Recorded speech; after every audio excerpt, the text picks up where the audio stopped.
Bicycle को ride कर रहे, तो ये हमसे क्वेश्चन पूछ रहा है। तो सबसे पहले तो when you are riding the bicycle, you already know that you are putting the pressure through your muscles. ठीक है,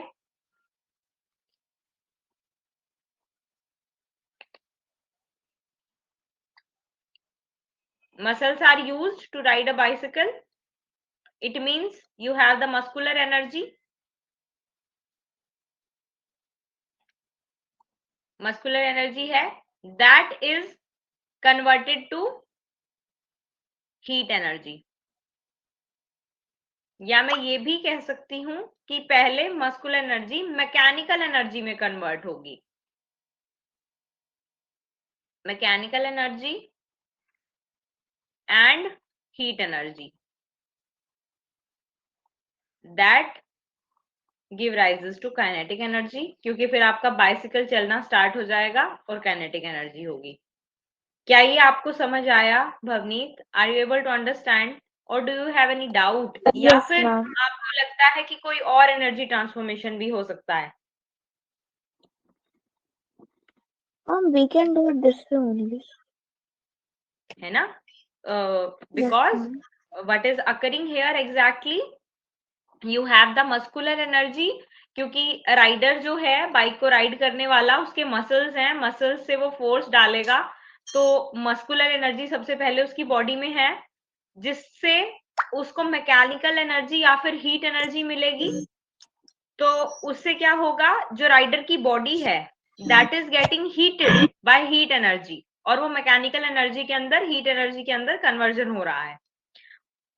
जो बाइसिकल है उसमें सर्कुलर मोशन आएगा, ये करने से हीट एनर्जी के बाद जब और चलने लगेगी आगे, जो सर्कुलर मोशन आएगा तो उसकी वेलोसिटी बढ़ेगी और काइनेटिक एनर्जी के अंदर चेंज हो जाएगी. These are the energy transformations in case of riding a bicycle.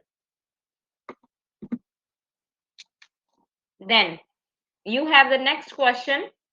An object of mass 40 kg is raised to a height of 5 meter above the ground.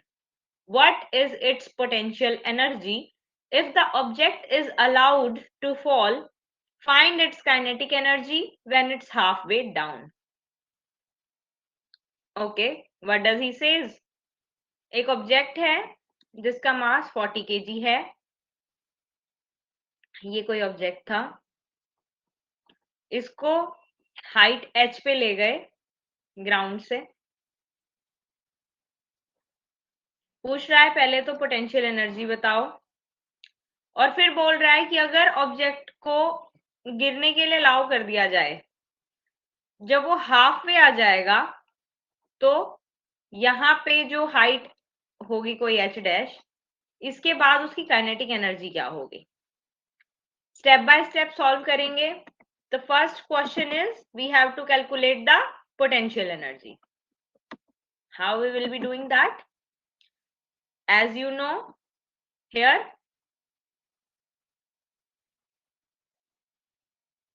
gravitational mechanical energy or the potential energy is acting where the work done or the potential energy is equal to mgh. We already know potential energy का formula, mass into force of gravity into height. So here the potential energy will be mass 40 kg into gravity 9.8 into height, that is 5 meter. From here it comes 40 into 98 by 10.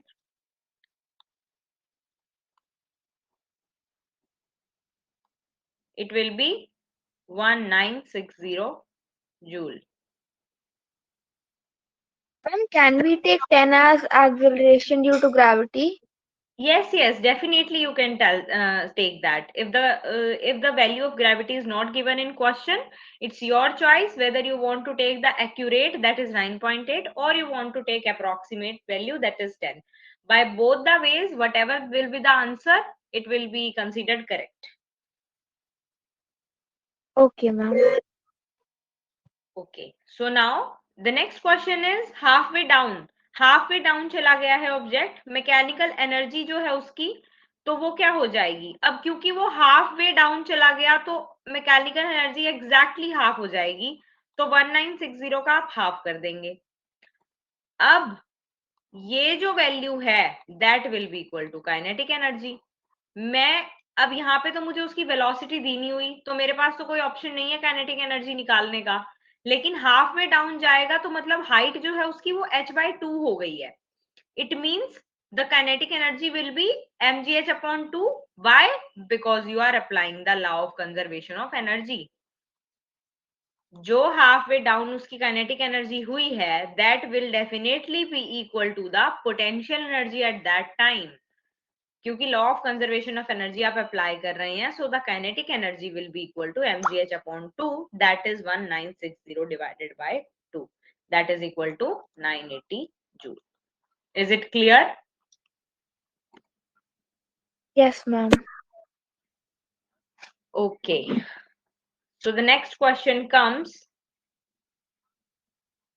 where he says an object of mass m is moving with a constant velocity v. How much work should be done on the object in order to bring the object to the rest? बिल्कुल clear cut question है kinetic energy का, क्योंकि the work done, हम first question में ये चीज already कर चुके हैं that the work done is equal to change in kinetic energy. So change in kinetic energy will be half m, जो इनिशियल वेलोसिटी है उसकी कांस्टेंट वेलोसिटी से चल रहा है v से, ये वेलोसिटी माइनस हाफ m जो उसकी फाइनल वेलोसिटी है दैट इज 0, क्योंकि रेस्ट पे लेके आए हो आप ऑब्जेक्ट को, यहां से it is half mv square. So the work done will be half mv square. Now the next question comes, second part of this question. Calculate the work done to be done to stop a car of 1500 kg moving with a velocity of 60 km per hour. तो बस value put कर देनी है जो value given है,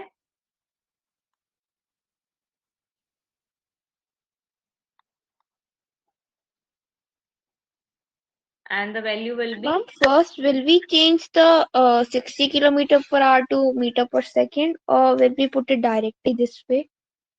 it totally depends upon you. If you want to see when you do the conversions na, then you must remember कि question जो आपको गिवन है are all the units given in SI unit, and have the person who has set the question has asked you to change it in SI unit, or there is particular demand of the question. अगर मैं आपको यहाँ पे work done आपसे पूछ रही हूँ और मैं ब्रैकेट में कहीं पे लिख देती हूँ कि कन्वर्ट इनटू SI यूनिट, या मैं आपको बोल देती हूँ कि आपको मीटर पर सेकंड में कन्वर्जन करने के बाद निकालना है, at that time you have to convert that. Otherwise it's totally fine if you are not converting it, there is no issue.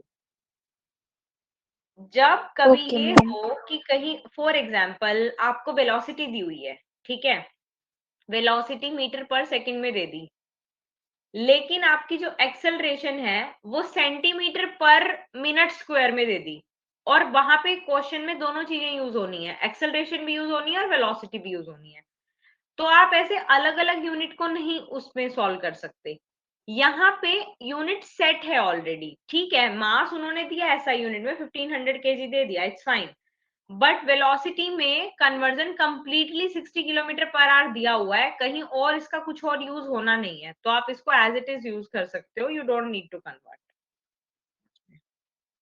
Okay, ma'am. Okay, so from here your answer will be 1500 multiplied by 30 multiplied by 60, that will be equal to 15345 and 60, it will be equal to 27, like this, but this is the so much of work done. अब आपको यहां से ये चीज realise हो सकती है कि क्योंकि मास हमारे को ऐसा यूनिट में दिया था, इसीलिए it would be better to convert it into metre per second. This will be a big answer. Okay, it totally depends upon you. इस क्वेश्चन में कन्वर्जन की कहीं पे जरूरत थी नहीं, बट अगर आपको मास दिया हुआ है केजी में ऑलरेडी, तो आप फिर वेलोसिटी को मीटर पर सेकंड में कन्वर्ट कर लो, there won't be any problem. फिर जो वर्क डन की वैल्यू है ना, वो थोड़ी सी सूटेबल आ जाएगी। तो आंसर ना, समटाइम्स इट हैपन्स ना कि हमें, हमारे पास जब आंसर आता है तो हमें एकदम से स्ट्राइक करता है कि नहीं यार, ये तो आंसर ठीक नहीं है, ऐसा आंसर तो नहीं आना चाहिए, जस्ट लाइक दैट। तो वो चीज, just to avoid that chaos in your mind, you can convert it into SI unit. Okay, Yes, ma'am. so by this thing we are done with today's class.